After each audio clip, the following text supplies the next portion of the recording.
Assalamualaikum warahmatullahi wabarakatuh. Perkenalkan, nama saya Rini Zagrati dari kelompok 4 akan mempresentasikan hasil diskusi dari kelompok ini mengenai pembelajaran kemahiran membaca. Sebelum lanjut mengenai penjelasannya, izinkan saya memperkenalkan teman-teman kelompok saya. Yang pertama ada saya sendiri untuk menjelaskan poin yang pertama, dan yang kedua ada saudari Meli Cahyani, yang ketiga ada saudari Jevi Irviana, dan yang keempat ada saudari Naimatul Khairiyah, yang kelima ada saudari Delia Liva Wardah Musalina, yang keenam ada saudara Muhammad Irham, dan yang terakhir ada saudari Alfa Nurjana. Nah, itu semua nama-nama anggota dari kelompok 4. Oke, selanjutnya di sini saya sebagai pemateri yang pertama ingin menjelaskan tentang poin A, yaitu tujuan pembelajaran kemahiran membaca. Baik, tujuan pembelajaran kemahiran membaca itu ada 3. 1. Menjelaskan hakikat atau konsep-konsep pokok kemahiran membaca. Yang kedua ada mengimplementasikan teknik-teknik pembelajaran kemahiran membaca yang inovatif, kreatif, dan atraktif. Dan yang ketiga ada memahami wacana menulis tertulis bahasa Arab dalam berbagai program. Jadi mungkin itu yang bisa saya jelaskan di poin yang pertama. Dan selanjutnya akan dijelaskan saudari Meli Cahyani. Waktu dan tempat saya persilakan. Baik, bismillahirrahmanirrahim. Assalamualaikum warahmatullahi wabarakatuh. Di sini saya Meli Cahyani akan melanjutkan pembahasan pada poin B. Ini pengertian kemahiran membaca. Kemahiran membaca atau al-qiraati itu merupakan salah satu dari 4 kemahiran berbahasa yang perlu mendapat perhatian khusus. 4 kemahiran itu ada istima, ada kalam, kemudian ada qiraah, kemudian kitabah. Jadi yang dibahas ini adalah yang al-qiraati, yaitu membaca. Di samping itu, untuk pembelajaran bahasa Arab di Indonesia, penekanan pada kemahiran membaca adalah yang paling realistis dan relevan dengan kebutuhan. Oleh karena itu, para guru perlu mendalami hakikat membaca dan menguasai berbagai teknik yang efektif untuk pembelajaran membaca. Kemahiran membaca ini mengandung 2 aspek atau pengertian. Yang pertama itu kemahiran mengubah lambang tulis menjadi bunyi. Seperti yang kita ketahui, abjad Arab mempunyai sistem yang berbeda dengan abjad Latin, yang mana abjad Arab itu bersifat silaberi, kemudian sedangkan abjad Latin itu bersifat alfabetik. Di dalam abjad Arab tidak ada huruf vokal, karena semuanya adalah huruf konsonan. Kalau misalnya di Latin itu kan ada huruf vokalnya A, I, U, E, O. Sedangkan di dalam bahasa Arab itu semuanya adalah huruf konsonan. Sebagai contoh, pada huruf H, Kaf, dan Mim yang terdiri dari 3 huruf. Itu bisa dibaca hukama, bisa dibaca hakima, bisa dibaca hukima. Nah, bisa juga dibaca hakama, hukima, dan hakimah. Perbedaan lain adalah sistem penulisan bahasa Arab yang dimulai dari kanan ke kiri. Kemudian selanjutnya adalah dalam bahasa Arab itu penulisannya dari kanan ke kiri. Kemudian tidak dikenakan huruf besar dengan bentuk tertentu untuk memulai kalimat baru, seperti menggunakan huruf kapital pada nama orang, menggunakan huruf kapital pada nama kota, itu tidak ada di dalam bahasa Arab. Akan tetapi, perbedaan-perbedaan tersebutlah yang menimbulkan kesukaran atau kesulitan bagi para siswa yang sudah terbiasa dengan huruf Latin. Ditambah lagi dengan kenyataan bahwa buku-buku, majalah, dan surat kabar berbahasa Arab ditulis tanpa memakai syakal atau tanda vokal. Padahal, syakal atau tanda vokal itu mengindikasikan makna dan fungsi suatu kata dalam kalimat. Kemahiran membaca dengan demikian tergantung pada penguasaan kosakata dan gramatika lagi. Oleh karena itu, pada tingkat permulaan, teks bacaan masih perlu diberi syakal. Jadi tidak apa-apa, sedikit demi sedikit mungkin menggunakan syakal dulu, namun dalam perkembangannya bisa dikurangi sedikit demi sedikit untuk mengetahui perkembangan siswa. Kemudian kemahiran memahami makna bacaan. Nah, yang kedua ini memahami makna. Ada 3 unsur yang harus diperhatikan dan dikembangkan dalam pelajaran membaca untuk pemahaman ini. Yang pertama yaitu unsur kalimat, yang pertama unsur kata, yang kedua kalimat, kemudian ketiga adalah paragraf. Yang mana ketiga unsur ini bersama-sama mendukung makna dari suatu bacaan. Agar pelajaran kemahiran membaca untuk pemahaman ini menarik dan menyenangkan, maka bahan bacaan hendaknya dipilih sesuai dengan minat. Karena ini memahami makna, jadi bahan bacaan itu kalau bisa itu yang menarik, yang sesuai dengan minat siswa, sesuai dengan tingkat perkembangan dan usia siswa, sesuai dengan siswa itu SD, SMP, ataupun SMA, itu ada perbedaan-perbedaan dalam bahan bacaannya. Bisa topiknya sejarah, ilmiah, populer, atau riwayat hidup, humor, deskripsi, dan sebagainya. Kemudian, inti dari kemahiran membaca terletak pada aspek yang kedua. Bukan berarti aspek yang pertama itu tidak penting. Akan tetapi, kemahiran dalam aspek yang pertama itu mendasari kemahiran yang kedua. Jadi untuk bisa ke kemahiran kedua, itu harus mendalami dulu aspek yang pertama sebagai dasar. Walaupun kegiatan pengajaran membaca dalam pengertian pertama telah diberikan sejak tingkat-tingkat permulaan, namun pembinaan tetap harus dilakukan sampai tingkat menengah bahkan tingkat lanjut melalui kegiatan membaca al-qiraah al-jahriyah. Jadi ini membaca keras. Poin C yaitu jenis membaca. Jenis membaca ada 2 macam. Yang pertama membaca dengan nyaring dan yang kedua membaca dalam hati. Membaca nyaring merupakan mengkomunikasikan isi bacaan dengan nyaring kepada orang lain, sedangkan membaca dalam hati merupakan proses membaca tanpa suara dan lebih menekankan terhadap pemahaman isi bacaan. Untuk keterampilan pemahaman yang paling tepat adalah membaca dalam hati, yang terdiri dari membaca ekstensif dan membaca intensif. Membaca ekstensif adalah membaca secara luas atau membaca yang memahami isi penting-pentingnya saja atau poin-poinnya saja. Sedangkan membaca intensif lebih mengutamakan kepada pengertian, pemahaman yang mendalam dan terperinci. Membaca ekstensif meliputi 3 macam. Yang pertama membaca survei, yang kedua membaca sekilas, dan yang ketiga membaca dangkal. Membaca survei adalah membaca dengan tujuan untuk mengetahui gambaran umum, misalnya membaca judul bukunya saja atau nama pengarangnya gitu, hanya mensurvei gitu. Yang kedua membaca sekilas atau membaca skimming adalah sejenis membaca yang membuat mata bergerak dengan cepat. Yang ketiga membaca dangkal, yaitu membaca yang tidak terlalu mendalam dari bahan bacaan yang dibaca.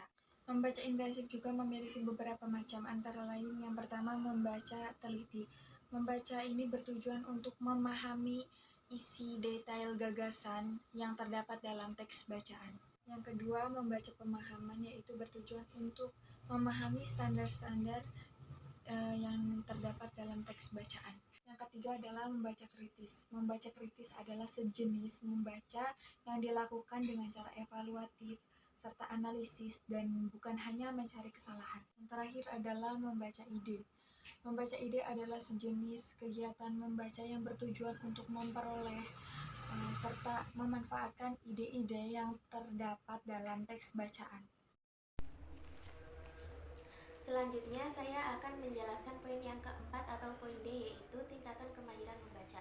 Membaca dibedakan menjadi 3 tingkatan. Yang pertama, membaca baris atau qiraatus sutur, yaitu ditandai dengan proses kemahiran makna kata-kata secara harfiah. Kemudian pemahaman teks yang terdiri dari kata-kata dengan struktur secara terpadu.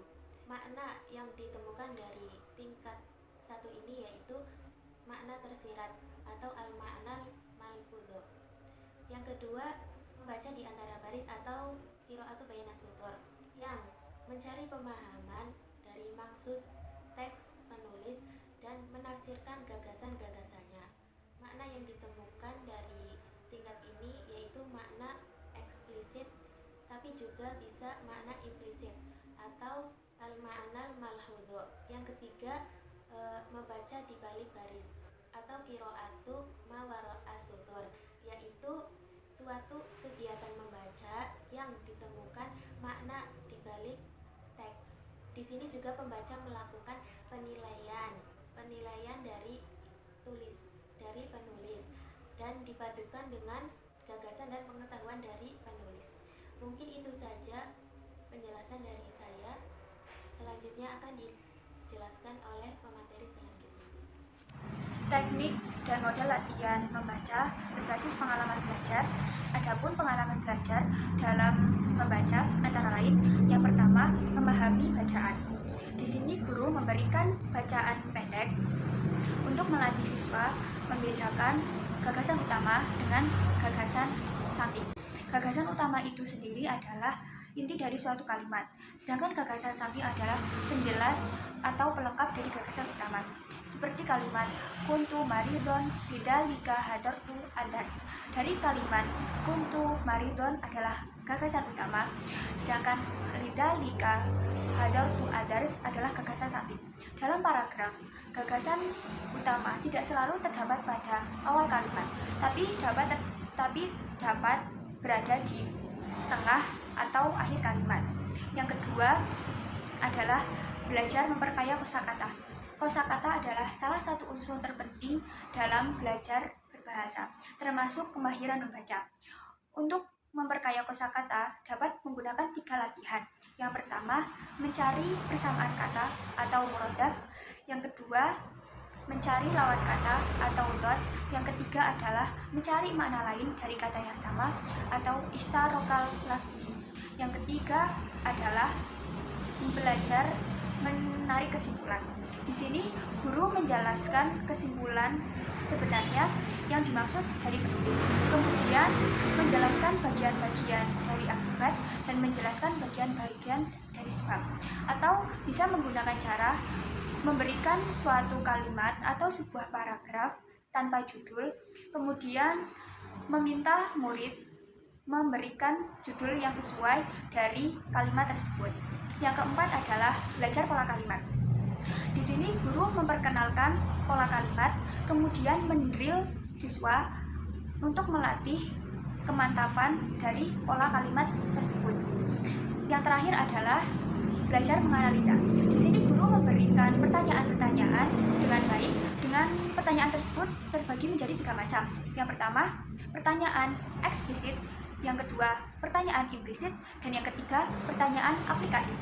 Pertanyaan eksplisit ini sendiri adalah pertanyaan tentang hal-hal yang tersurat dari teks, sedangkan pertanyaan implisit adalah pertanyaan yang tersirat, tidak terdapat dari dalam teks, tapi dapat dimaksudkan sesuai dengan logika atau analogi.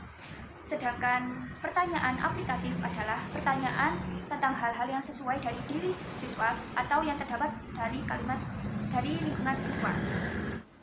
Oke, di sini saya akan menjelaskan langkah-langkah pembelajaran membaca pada suatu teks dalam bahasa Arab. Dalam langkah-langkah pembelajaran tersebut itu mempunyai beberapa variasi. Tujuannya adalah untuk menghindari kebosanan para siswa ataupun murid, untuk menjadikan kelas itu lebih menjadi suatu yang aktif, anak-anak aktif bisa belajar bersama. Untuk contoh yang pertama di sini akan menjelaskan cara, yaitu guru membaca teksnya dengan keras, kemudian siswa menyimak ataupun membaca dalam hati, kemudian menjelaskan arti kosakata yang mungkin sulit untuk dipelajari bagi para siswa ataupun murid-murid. Kemudian guru menganalisis teks tersebut dan siswa mengerjakan beberapa latihan yang disampaikan oleh guru yang sudah dibaca tadi. Terus kemudian ada contoh yang lain, yang kedua ada menjelaskan makna kosakata baru. Siswa membaca teks dalam hati ataupun siswa itu sendiri membaca, kemudian guru mengajukan beberapa pertanyaan dari isi teks tersebut. Dengan kata lain memberikan kosakata, kemudian siswa-siswa bisa mencari kosakata tersebut di dalam kamus ataupun yang lain. Kemudian yang ketiga ada siswa membaca teks dalam hati. Kemudian siswa itu sendiri diajarkan untuk menanyakan hal-hal ataupun ungkapan yang sulit dimengerti bagi siswa itu sendiri. bisa juga diberikan suatu kelompok ataupun dibagi untuk menjelaskan bagaimana maksud dari teks tersebut, terus kemudian kosakata yang mungkin tidak dipahami dari siswa-siswa tersebut, agar menjadi laporan atau bisa melaporkan hasil kerjasama tim tersebut untuk menjadikan keaktifan pada siswa-siswa tersebut. Mungkin itu saja mengenai beberapa poin ataupun langkah-langkah dan juga contoh pembelajaran membaca. Baiklah, saya Alvan Rujana akan melanjutkan materi selanjutnya. Ada materi bacaan dan latihan. Berikut ini disajikan 2 macam bacaan. Yang pertama, bahan bacaan yang diambil dari buku teks bahasa Arab SMA, dan yang kedua bahan bacaan untuk pengayaan dan pendalaman bagi guru peserta pelatihan. Ya, di sini saya akan membaca sesuai dengan materi yang telah dijelaskan. Yang pertama, dari bacaan sekolah menengah. Iqra, thumma ajib 'anil as'ilah. Usratu As-Sayyid Muhammad Nabil. Hadhihi usratu As-Sayyid Muhammad Nabil. As-Sayyid Muhammad Nabil lahu zawjah ismuha As-Sayyidah Maimunah. As-Sayyid Muhammad Nabil wa Sayyidah Maimunah lahuma bintani itnatani wa banun wahidun. Al-bintani ismuhuma Farihah wa Najwa wal ibnu ismuhu Farhan. As-Sayyid Muhammad Nabil mudarrisun bil madrasah al-mutawassithah al-hukumiyah. Huwa abun mujiddun. Huwa yuhibbu qira'atal kutubi. Wa Sayyidah Maimunah muwazzafah bil idarah al-hukumiyah. Wa hiya tuhibbu at-tadbira al-manzil. Farihah talibah bil jami'ah al-hukumiyah. Hiya bintun mahirun muti'un. Tuhibbu al-murasalah wa kitabatal qissah. Akhuha Farhan talibun bil madrasah at-thanawiyah. Huwa walidun nasyiqun yuhibbu as-sibahah wa kuratal qadam. Amma Najwa fatilmidatun bil madrasah al-ibtidaiyah. Hiya ibnah saghirah mujtahidah tuhibbu al-musiqa. Usrah As-Sayyid Muhammad Nabil usrah sa'idah. Taskunu hadhihi al-usrah fi baitin basitin. Ya, oke. Dari teks bacaan yang telah saya bacakan tadi, kita harus mengisi kolom ini sesuai dengan pemahaman kita. Yang pertama ada kedudukan. Ya. Kedudukan tokoh-tokoh tersebut di atas ada siapa saja, seperti itu, sebagai siapa. Yang pertama di sini ada abun, lalu nanti di sini ada umun, bisa diisi umun, terus ada Farihah tadi, ukhti kabir, lalu ada Farhan, akhi sahir, lalu ada adanya Farhan lagi, itu ukhti sahir lagi, itu namanya Najwa. Lalu di sini ada al-ismu tadi udah dijawab ya tadi namanya. Untuk abun yaitu namanya As-Sayyid Muhammad Nabil. Untuk ibu bernama As-Sayyidah Maimunah. Nah, untuk yang saudara perempuan pertama yaitu bernama Farihah, lalu saudara laki-lakinya bernama Farhan, lalu saudara yang terkecil bernama Najwa. Di sini ada mihnah. Mihnah itu artinya jabatan atau kedudukannya. Kalau yang abun itu adalah sebagai mudaris atau guru di sekolah menengah negeri. Lalu untuk ibu adalah seorang muwadzafah, yaitu membantu bersih-bersih di kantor fil idarah, di kantor sekolah madrasah tadi. Lalu ada Farihah, yaitu seorang mahasiswi di sebuah universitas negeri. Lalu si Farhan, kita kembali lagi ya. Farhan itu siswa di sekolah sanawiyah. Lalu yang terakhir itu adiknya yang paling kecil, si Najwa. Najwa itu seorang siswi di madrasah ibtidaiyah. Nah, lalu untuk sesuaikan saja dengan apa isi teks bacaan yang sesuai kita pahami. Lalu ada hiwayah. Hiwayah itu sebuah hobi. Untuk hobi seorang ayah, yaitu ayahnya hobinya yaitu apa ini ya? Suka membaca, hobinya ya, suka membaca kitab. Untuk ibu hobinya yaitu mengatur rumah tangga. Farihah dia suka membaca risalah-risalah seperti cerita-cerita dan menulis cerita. Lalu untuk kita membaca sesuai dengan apa yang itu ya, kita pahami saja sesuai dengan pemahaman kita. At-tadrib yang kedua yaitu qul sahih au khata' lil jumali al-atiyah. Katakanlah benar atau salah pada kalimat di bawah ini. Nah, jadi kalimat-kalimat yang di bawah ini, yang nomor 1 dan seterusnya ini, kita sesuaikan dengan bacaan teks tadi. Apakah nomor 1 kalimatnya itu sesuai dengan bacaan teks atau tidak? Kalau misalnya iya, berarti kita menjawab sahih atau benar. Kalau misalnya tidak sesuai, berarti kita memberikan jawaban yang khata atau salah. Baik. Nomor 1 ya. As-Sayyid Muhammad Nabil ukhtu As-Sayyidah Maimunah. Sahih atau khata? Khata. Karena As-Sayyid Muhammad Nabil adalah suami dari As-Sayyidah Maimunah, seperti itu ya. Lalu yang kedua, As-Sayyid Muhammad Nabil wa Sayyidah Maimunah lahuma bintun wahidah. Benar atau salah?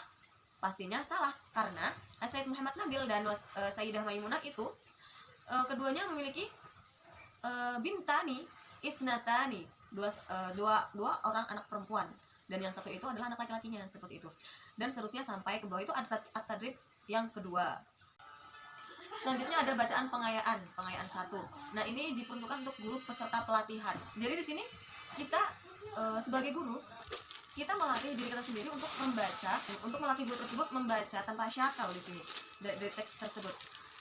Dan setelah dipahami, setelah dibaca oleh guru tersebut, di sini ada beberapa latihan-latihan soal yang dipahami oleh guru tersebut, lalu dijawab sesuai dengan isi teks tersebut, seperti teks bacaan bahasa Arab sekolah menengah tadi. Namun yang untuk sekolah menengah tadi, untuk para siswa itu ada syakal, untuk diberi syakal karena untuk memudahkan bagi pemula atau para murid untuk memahami teks bacaan bahasa Arab. Nah, yang ini tidak ada syakalnya karena ini untuk peserta guru pelatihan, seperti itu. Jadi di sini ada beberapa at-tadrib yang akan nantinya dijawab oleh guru tersebut sesuai dengan teks bacaan tersebut. Ya, baiklah, itulah tadi pemaparan dari saya. Materi yang terakhir yaitu materi bacaan latihan. Dan saya mewakili dari kelompok 4. Memohon maaf apabila terdapat kekurangan dalam penyampaian materi. Sekian dan terima kasih. Wassalamualaikum warahmatullahi wabarakatuh.